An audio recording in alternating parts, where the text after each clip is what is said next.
Assalamualaikum warahmatullahi wabarakatuh. Salam sejahtera, salam sehat untuk kita semua. Selamat berjumpa dengan saya, Hari Supriyadi, Wida Iswara Ali Utama, BPS DMD Provinsi Kalimantan Selatan. Pada kesempatan yang baik ini, saya akan menyampaikan secara singkat delivery strategi Agenda 3 Pelatihan Kepemimpinan Administrator.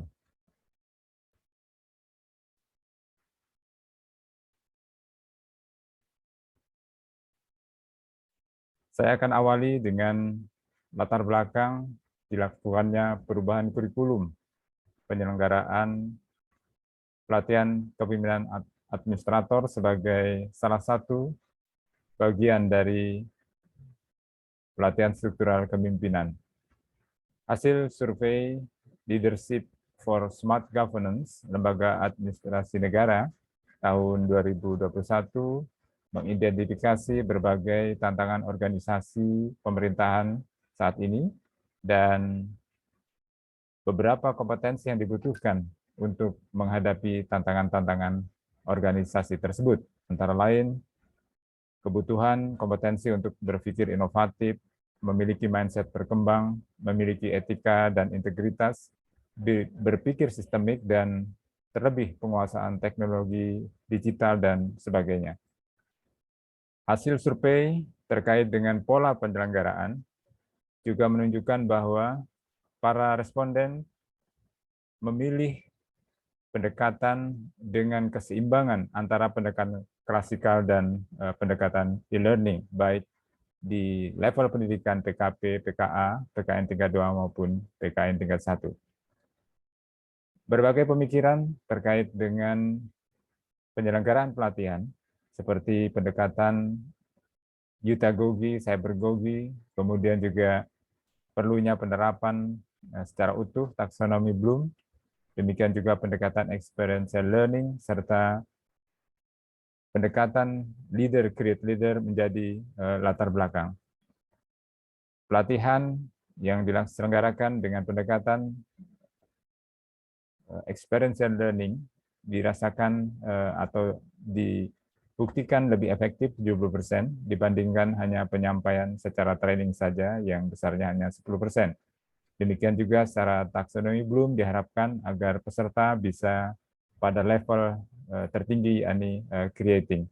Nah, dalam pembaruan kebijakan tergambar berbagai pendekatan tersebut, sebagaimana tertuang dalam Perlan nomor 5 tahun 2022 tentang pelatihan struktural kepemimpinan yang ditindaklanjuti dengan keputusan Kepala LAN terkait dengan kurikulum serta keputusan Kepala LAN terkait dengan pedoman penyelenggaraan.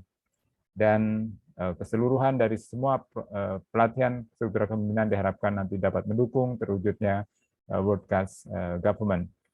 Dalam kebijakan juga diatur bahwa pendekatan blended learning yang menyeimbangkan antara pendekatan klasikal dan pendekatan distance learning juga menjadi pola yang diutamakan.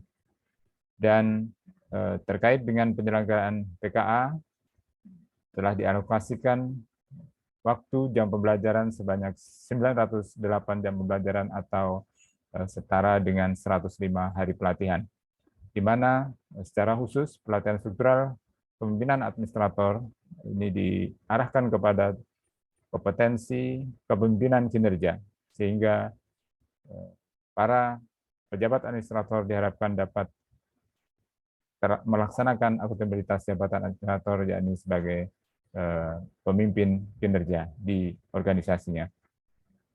Adapun mata pelatihan, khususnya untuk agenda 3 dari pelatihan kepemimpinan administrator, terdiri dari 7 mata pelatihan, dan ini dilaksanakan secara terpadu agar dapat mendukung tujuan utama dari agenda 3, yakni penguatan kepada para peserta untuk menjadi manajer kinerja di masing-masing organisasinya.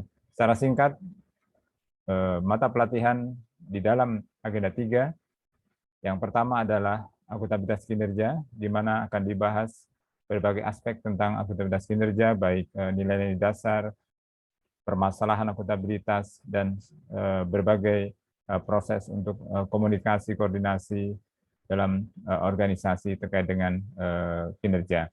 Kemudian juga dibahas berbagai materi pokok di dalam mata pelatihan kedua, yakni hubungan kelembagaan, di mana berbagai persoalan kerjasama dan kewenangan antar lembaga menjadi pembahasan yang terkait dengan mata pelatihan hubungan kelembagaan ini. Mata pelatihan ketiga adalah organisasi digital, di mana dibahas tentang konsep serta kebijakan pemerintah dengan pendekatan digital, serta bagaimana proses menerapkan atau mewujudkan organisasi digital. Selanjutnya, mata pelatihan keempat adalah manajemen kinerja, di mana dibahas berbagai dimensi untuk melakukan pengelolaan, melakukan manajemen terhadap kinerja, terkait konsep, dan demikian juga ditekankan pada upaya untuk melihat berbagai best practice dalam pengelolaan kinerja di berbagai instansi pemerintah. Mata pelatihan kelima adalah standar pelayanan kinerja, di mana pada prinsipnya akan dibahas berbagai persoalan tentang standar pelayanan kinerja, kemudian bagaimana upaya meningkatkan efektivitas dan efisiensi, serta bagaimana mengelola sumber daya agar pelayanan kinerja meningkat. Mata pelajaran ke-6 adalah manajemen keuangan negara. Terkait dengan manajemen keuangan negara ini dibahas dan dikaitkan dengan proses perencanaan, kemudian kebijakan penganggaran, serta dimensi-dimensi manajemen dari anggaran baik nasional, kementerian lembaga, dan juga daerah. Dan terakhir, mata pelatihan dalam agenda ketiga adalah manajemen risiko, di mana dibahas terkait dengan sistem pengendalian internal pemerintah, kemudian tata kelola pemerintahan yang baik, serta 3 lini pertahanan dalam manajemen risiko atau 3 lines of defense, kemudian juga berbagai pembahasan tentang budaya risiko, pemahaman tentang manajemen risiko, kerangka manajemen risiko, serta proses manajemen risiko terkendali. Nah, kemudian dalam agenda 3 ini tentu tidak berdiri sendiri karena perlu dilihat proses pembelajaran yang diikuti oleh peserta sejak pembelajaran mandiri, kemudian e-learning, hingga tahapan pembelajaran klasikal. Dan secara khusus kita akan berikan perhatian kepada tahapan e-learning serta klasikal terkait dengan agenda 3 ini. Adapun output dari proses pembelajaran yang perlu kita perhatikan adalah bahwa peserta diminta untuk menghasilkan essay pada saat pembelajaran mandiri untuk masing-masing agenda, khususnya agenda 1, 2, dan 3. Oleh karena itu, produk pembelajaran berupa essay agenda 3 perlu mendapat perhatian secara khusus dalam proses pembelajaran e-learning serta klasikal.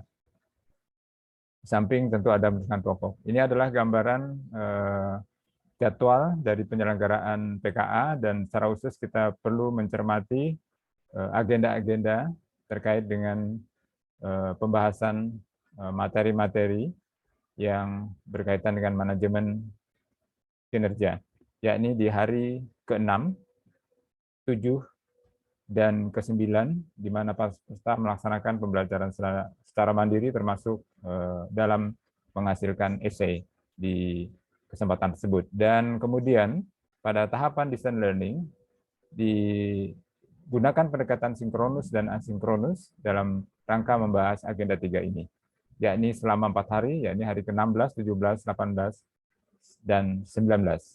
Dilanjutkan kemudian di tahapan klasikal, di mana para peserta secara khusus dan lebih intensif membahas materi-materi atau pelatihan yang ada di agenda 3 melalui pendekatan diskusi maupun pembahasan kasus, serta mendengarkan atau menerima berbagai materi yang disampaikan oleh fasilitator. Sebagai alternatif atau pilihan dalam proses penyampaian dari agenda 3 ini tentu bisa dikelola baik pada saat distance learning maupun klasikal. Dan ini adalah sedikit gambaran salah satu option atau pilihan atau alternatif yang tentu bisa dikembangkan lebih lanjut. Dan di sini dicoba untuk disampaikan dengan pendekatan penyampaian materi, kemudian diskusi-diskusi kelompok, baik terkait dengan esai, isu, serta terkait dengan mata pelatihan itu sendiri. Dan selama proses pelatihan dengan pendekatan distance learning ini, ada penugasan-penugasan yang perlu secara berkelanjutan disampaikan dan diberikan kepada peserta, baik di hari pertama, kedua, ketiga, maupun keempat.